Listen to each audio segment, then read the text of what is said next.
super excited to have this discussion with you all today. The last few years have definitely taught us a lot about connection, and we've had a lot of conversations about it today. How many of you can, just by raising your hands, during the last 2 years missed a concert, missed vacation, family gatherings, all of those things, right? Well, in my work leading the United co-brand business, we have realized that a lot of people have started flying to do things as we've come back and everybody's getting into their new normals and their new habits.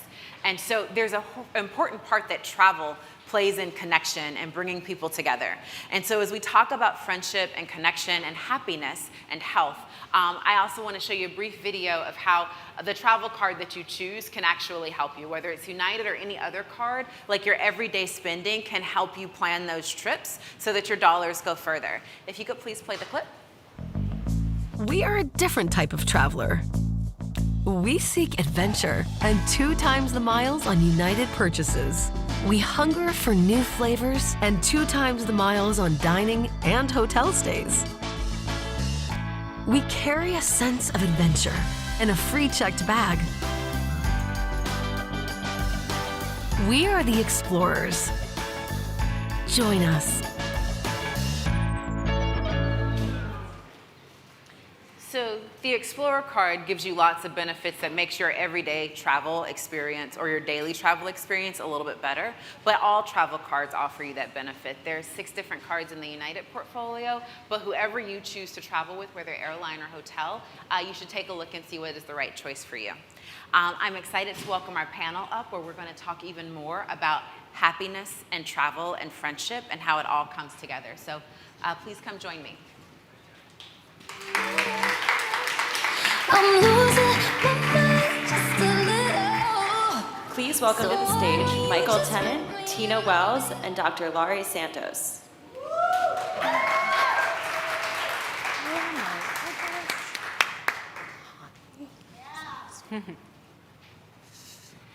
So we have an amazing panel for you all today, from science to heart to like tactical tools with thinking about like work-life balance and blend. So I'll ask each of you to tell us a little bit about yourselves and the work that you do. I'll start with Tina. Oh, great. Hot seat. Hi. I'm Tina Wells. I'm an author. I'm an entrepreneur. I started my first company when I was 16. And I currently sit in the CPG world, making private brands for companies like Target. Michael. Okay, hey, I'm Michael Tennant. I'm the founder and CEO of Curiosity Lab. We make empathy easy and accessible to learn and teach through products like our hit game, Actually Curious, my book that's coming out in the fall called The Power of Empathy, and through content and learning and development experiences that we bring to corporate and to schools around the country. And I'm Laurie Santos. I'm a professor of psychology at Yale University and host of the Happiness Lab podcast. I'm really interested in the science of well-being and all the quick and easy things we can do to feel better. So, welcome. So, Laurie, you're a psychologist and the host of the Happiness Lab. Can you explain the science behind friendship and health? Yeah, I mean, I think the quickest way to explain it is to remember that we're social primates, right? You know, we've got this big meat brain that's built for soaking up the kinds of things that we were built for as primates. And that's not like scrolling on a phone or like, you know, being on Zoom calls. That's interacting in real life with other people. There's lots of evidence to suggest that we get positive emotion from talking to other people, even strangers on a train. If you just start to talk to somebody, you'll start to feel better. And there's lots and lots of evidence that when we don't do that, when we start to experience loneliness, when we start to be on screens too often, there's real psychological costs to that. Not just psychological costs, health costs. The cost of loneliness is thought to be about smoking 15 cigarettes a day. You know, so these things can be really bad, not just for our psychological health, but our physical health too. Everyone has talked about Zoom fatigue in recent years and the miss of like human connection, trying to get people to actually come back out in person. And we've seen, I've recently read a report that said there's 30% of Gen Z and millennials are suffering from loneliness and depression since the pandemic began. Can you talk a little bit about loneliness and the connection to health and advice that you might offer? Yeah, I mean, I think, when we're not getting the social connection we need, it has a psychological cost that often turns into, this feeling that we describe as loneliness. It's worth noting that there are different parts of loneliness. We can be lonely for as what we may think of as like an intimate partner or a best friend, like that ride or die kind of person that a lot of, students today don't have. We can also be lonely for kind of activity partners, just somebody to like do something with in the afternoon. And we can also just be lonely for community, right? Sometimes the bar at night is the only like third place out there where you can like meet people. All those are forms of loneliness, and I think what we know is that loneliness is on the rise, but loneliness is also something that's really stigmatized. It can be hard to admit. When people find out I'm a happiness professor and I study this stuff, people will pull me aside at an event like this, like, it's kind of hard to admit, but like, I'm really lonely. Since I became a mom, it's been really tricky, or since I moved from my job, like, I just don't have those.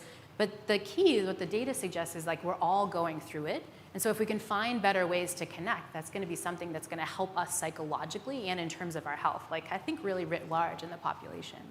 Now that we have a little bit more context on the science side of things, you brought up a couple of ways of thinking through connection, whether it's an intimate connection, relational connection, or collective connection, like all of us being together today. Michael and Tina, what are some thoughts that you have around like daily doses that can help boost some sense of connectivity and friendship with others?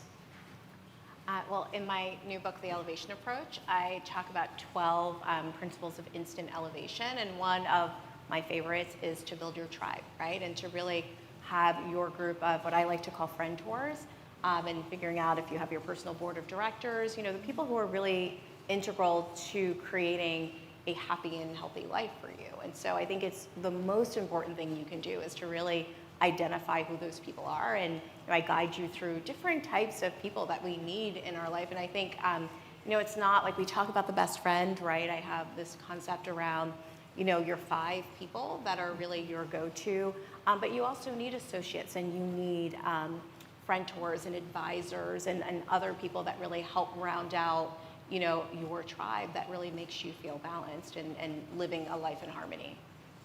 Michael, do you want to add into that? Yeah, and just to build on that, I can really connect to a time where I just didn't know myself enough to understand the shifts that I had experienced at life stages and how that affected my ability to make meaningful friendships, to audit the friendships that existed currently and whether or not they were nourishing to me or just a part of almost a dead persona within me that I didn't even know had moved on. So I think that in addition to bringing intentionality to thinking of your friend circle almost from the inside out, is bringing some real intentionality to assessing who you are today, how you feel, how different environments and relationships react to you today versus how they might have in the past. Awesome. And so in addition to that, like self-reflection, your game, Actually Curious, helps people have conversations that help them kind of assess and reflect and learn about one another in more meaningful ways. What advice do you have for people to like step into those shoes of others and create connections that are meaningful? Yeah, when we originally created Actually Curious in the summer of 2018, leading into the midterm elections that year, our goal was to give the world a tool that allowed them to start light and level up as they built more trust and confidence in communicating. What I didn't realize is I didn't know how to play that game when I created it. We'd have these questions come up and I'd kind of like almost black out and play the game. Yeah. I didn't realize that I wasn't a resource to confront the difficult emotions that were showing up. The people who I created the game alongside, the mostly female and multicultural college-aged team that contributed to the game, they were a lot more comfortable leaning into those difficult conversations. So the key learning that I had is even though we were focused outward, how do we build trust for others? I didn't even know that there was a lot of work to be done internally to show up more grounded and more intentional in those conversations. Laurie and Michael, can you talk about the importance of trust as a foundation in genuine friendships? Yeah, I mean, I think trust is really essential. As loneliness has gone up, there's also lots of data, particularly in the US, that trust, as you might guess, from watching the news, is also going down, right? But I think the key is that we need to remember that we can build that sort of thing up, But the key to doing that is exactly what Michael does so nicely and Actually Curious. The key is being vulnerable. And the problem is that that can be hard, right? Not hard for somebody else to be vulnerable with you. In fact, when they are, it's often feels really nice that people are sharing with you and so on. The hard thing is for us ourselves to be very vulnerable. And I think this is in part because we have a misprediction about vulnerability. We think when we're vulnerable with people, they won't like it. Like they'll think we're weird, right? You know, if you look at some of the questions in Michael's games, they can be like a little sharey. You might think maybe a little oversharing. We think, no one's going to want to hear that. But if you look at the research, what you find is that the mind works in just the opposite ways.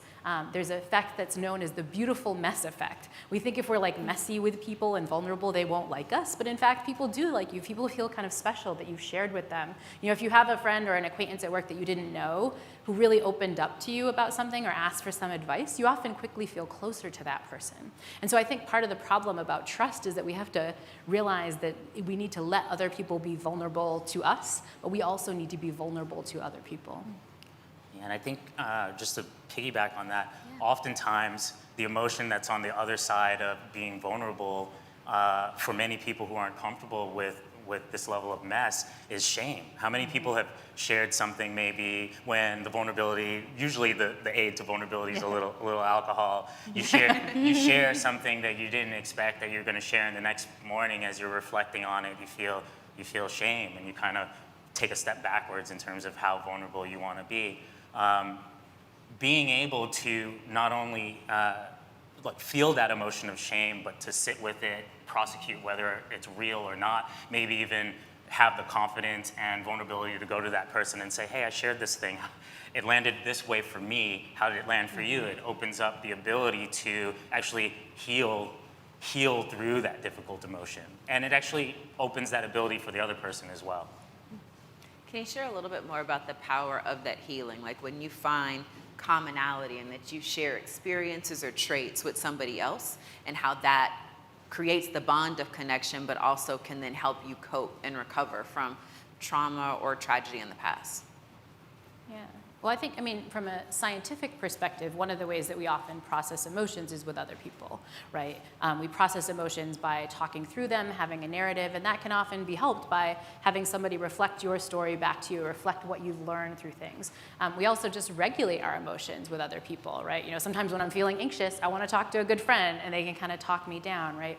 And so through this process of connection, we often can allow ourselves to get through those tricky negative emotions. And I think what's important is what I'm saying here isn't something like a kind of toxic positivity approach, right? Like just ignore those bad emotions and talk to a friend. It's talk to a friend so that you can use those negative emotions for what they're for, right? Your shame is there to teach you something. Your anxiety is there to teach you something. Your fear might be there to teach you something. But to have a friend help you regulate it, that can be the point where you allow yourself to learn from that emotion and to get what you really needed to get out of it in the first place. And Michael, your book, you also talk a little bit about self-regulating. Can you share some insights around like breath control and things like that that can help you go from a state of fear to a state of calm? Let's say in my book, we have a model called the 5 phases of empathy. The very first phase is called the language of feelings, where we teach people about the core emotions that Laurie was just talking about: joy, fear, anger, shame, and sadness. And we teach people that each of those emotions play a positive role in keeping you safe, keeping you energized, keeping you healed.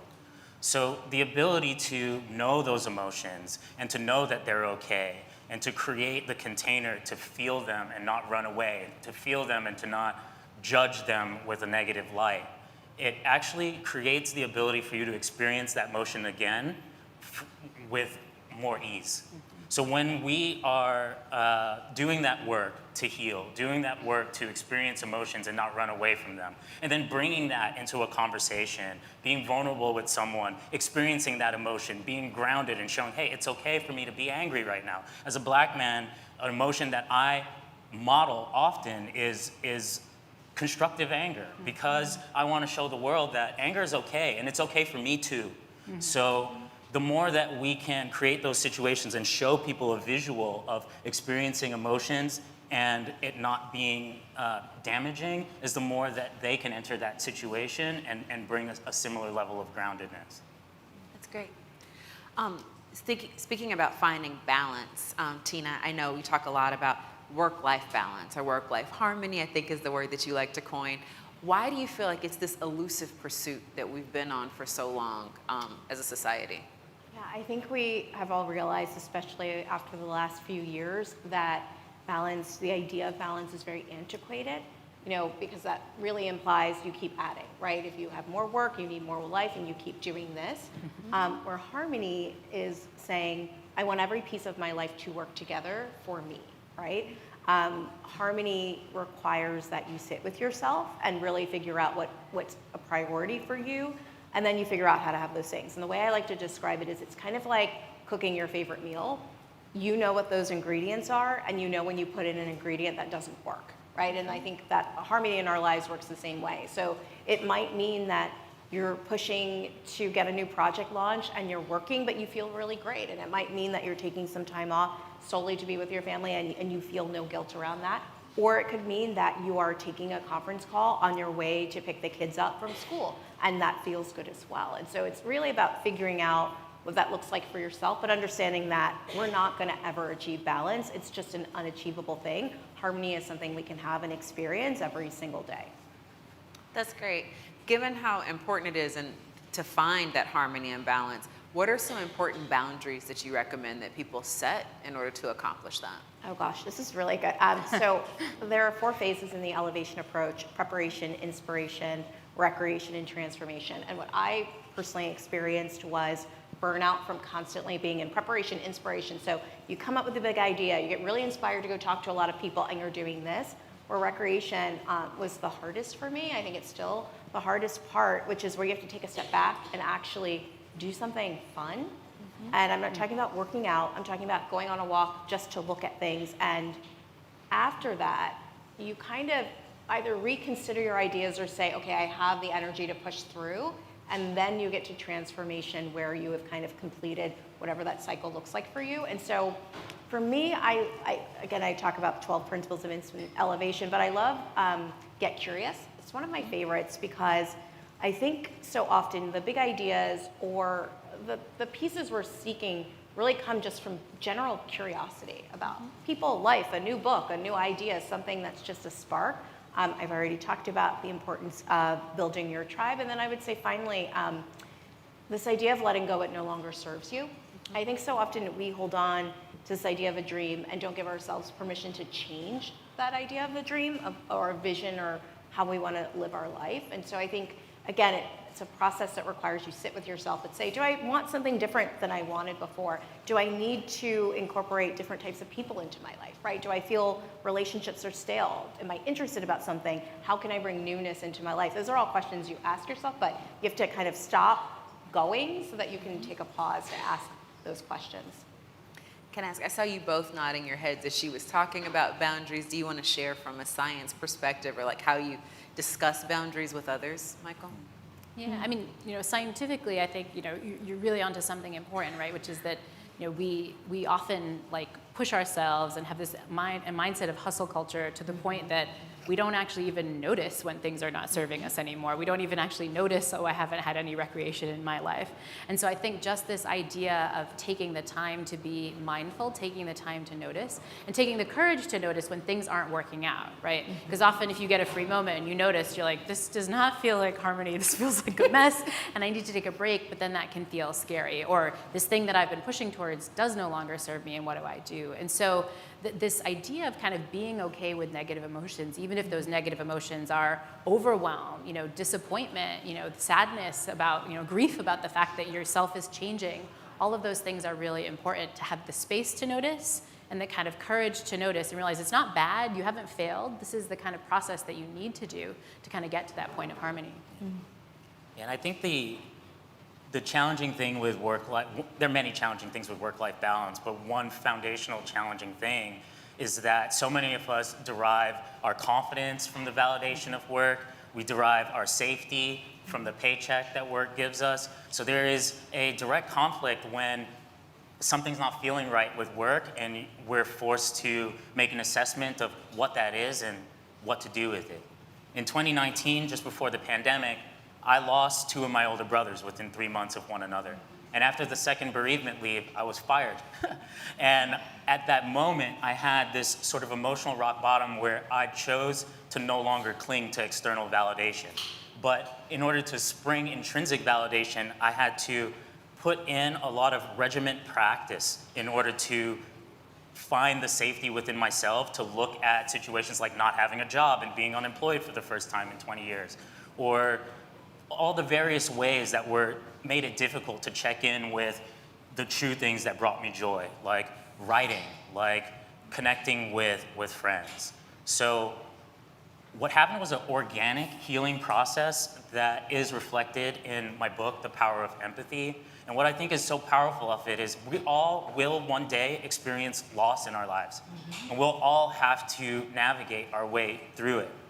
And so it became this, speak about empathy, meet people where they're at, it became this really common place that I could use my experience as an anecdote to show a moment where we would all need to rebuild from. And how then this practice could be one way, maybe give some tools that may help when that time comes. When you speak about tools, can you also share how do you think about boundaries in the realm of friendships? I was recently reading someplace that sometimes it becomes difficult with friends because some friends are territorial. Why are you going to brunch with that person and not with me? Or you're my best friend. You can't have more than one best friend. Can you talk about boundaries and friendships and how to navigate that space so that it brings joy and doesn't bring stress? Well, there's a principle in the elevation approach that really says, don't make withdrawals where you haven't made deposits. And we actually have an exercise in the book where you keep a register for a month, because I think, and I talk about what is a real deposit, what is a real withdrawal, so you can understand, if you ever are about to go to brunch, right, and you have this feeling like, here we go again, you have to ask yourself, why do I feel that way with this person? Do I feel like I am always listening to a crisis and and that person's not listening back? And often, as we keep saying, we don't take time to ask those questions, but it's a helpful exercise, and I suggest you do it even monthly, or as you start to really say, am I overextended? Am I giving more than I'm receiving? All of us lead very busy lives. I'm the oldest of 6 children. So when you're the oldest, you're kind of constantly placed in a position with your parents are different. So boundaries, what you're talking about, has become so important for me in my life, and understanding how to carve out the space I need for work-life harmony. But it often starts with going through that ledger and saying, okay, where am I making too many deposits? Also asking yourself, are you making too many withdrawals? Are you that person that other people might be avoiding? And to really have a moment to say, why is that happening? And what other tools do I need to see so that I'm not the person that's causing the drain on a friendship or within a group of friends? What would you say might be a great way, in addition to the ledger, to just help with the self-awareness factor of, am I making deposits or withdrawals? Like, is it doing the ledger, or just being intentional and asking for feedback from people as well? I think you can ask for feedback. I think you also can read the situation and see how conversations are going. Are you talking more than the other? Like, just really kind of finding a way, even casually, to observe engagements with other people and how they feel. And I think another thing to remember is, I think in your ledger of withdrawals and deposits, I think you don't want to just do that in the friend domain, because sometimes our friendships can start feel like they're draining us, not because those friendships are draining us, but because the other things are draining us, right? We've brought so much of our best selves and our time to work that when it comes to the friend day, it's like, oh, I'm too exhausted. But then that's not like, well, then I'll just decrease my friend time. You need to take a good look at what are the other factors that are causing you to feel overwhelmed, and then maybe get that back more in alignment. I see this a lot with my students, where my college students, where they'll say things like, I don't have time for friends because I'm doing this extracurricular, this work, and this, and it's like, wait a minute, I think we might need to shift the priorities here, because the friendships are what are going to build you up. That's what increases the pie rather than depletes it. So I think that ledger is so important within friendships, but also kind of more broadly of like, where is your energy going? And maybe, you need more energy for friendships. And in The Power of Empathy, the first thing we introduce in everything we teach is helping individuals to connect better to their somatic experience. So that is the science that we actually feel our emotions in our bodies before we can make an intellectual connection to what it is that we're feeling. What's so important about that is most of us don't have trust yet, or a lexicon to assess, like, hey, I feel this tension in my body, in my chest perhaps. Let me trust that and see where that goes. And you may see that in some relationships that you have that maybe have served you for a time, but are no longer serving you. So as a foundational tool, I just give people the language, the tools to check in what's going on in your body. Sometimes it could actually be very connecting in a relationship to say something that feels awkward, like, hey, I noticed every time we hang out, I feel this way. Do you notice something too? And all of a sudden, even if you don't have a sense of what exactly is happening, it could actually be a really connecting moment just to label that you both are experiencing this new dissonance that doesn't feel good. That's great. Can I ask, as we kind of come to a close, if each of you can think about what would you say is your superpower or your skill that you use to maintain your own connections with your friends and make sure that you stay, like your energy tank feels full on a regular basis?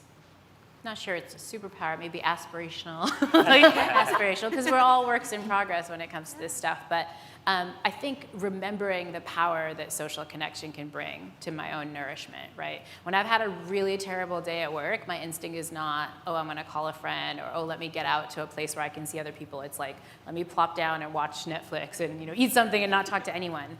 And knowing the research, I've had to say like, nope, this is a moment where I need to ignore what my brain is saying, like, no, just be by yourself, and push myself a little, and often it works. So it's kind of remembering the power, like remembering like what you really need to do in that moment. And honestly, for me, it's writing it down. I have in my notes app, but kind of like when the day is shitty, honestly, and it's like you're gonna want to eat this. Don't like reach out to a friend, move your body, et cetera, et cetera. But yeah, remembering in that tough moment that that's really the medicine you need, even when it doesn't feel like it.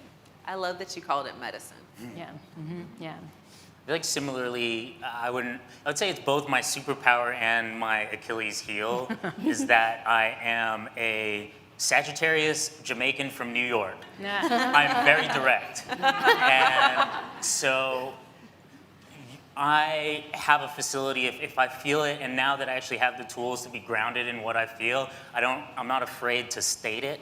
And I think the people who I'm most close with really appreciate that about me. And it allows me to be who I am without sort of sugarcoating that. But also being aware that it can be an Achilles heel, especially in relationships that are very close, like in my home with my wife. I'm aware that I can be too direct. And that sometimes I need to slow down and make sure that my intent matches my delivery. That's great. And I guess I would say the idea of friend-tours for me. I think when you think about mentorship, what I started to realize is my mentors were running around doing, like they were here, and there was an accountability level that came in with friend tours where they really understood the place I was at and they wouldn't give me the out sometimes or the just inspirational talk. They're like, no, that's not what's happening. You need to do this, this, and this, and then I'm going to talk to you in 2 weeks, and I hope you did. It was just a different level of conversation. So I also categorize it as a be careful what you wish for. Those were the friends where I thought I was going to take a big job in banking, and they were like, what are you doing?